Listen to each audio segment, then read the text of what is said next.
ఈరోజు కన్నా birthday gift కొనడానికి బడ్జెట్ లేదు. అందరిలా వాట్సాప్లో మెసేజ్ చేస్తే రొటీన్ అయిపోద్ది కదా. ఏం చేద్దాం, ఒక పని చేస్తా. నా ప్రేమనంతా కలిపి ఒక లెటర్ రాస్తే కన్నోడు హ్యాపీ ఫీల్ అవుతాడు కదా. హాయ్ కన్నమ్మ, నీతో కొంచెం మాట్లాడాలి. నీకోసం మాట్లాడాలి.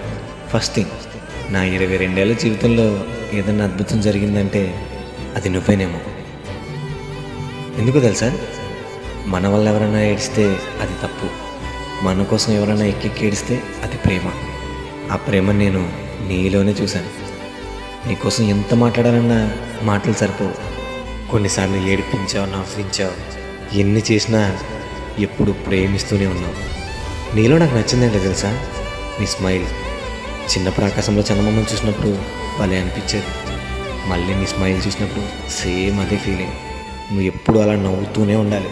ఫైనల్గా ఒక్కటే వే, నాకు లైఫ్ అంతా నీతోనే ఉండాలని తెలుసా. ఇది స్వార్థం అనుకో, పిచ్చి అనుకో, ఏదైనా అనుకో, కానీ ఇదే నా ప్రేమ. అయ్యయ్యో, ఇన్ని చెప్పి అసలేం చెప్పడం మర్చిపోయింది తెలుసా. Wish you many more happy returns of the day కన్నోడా.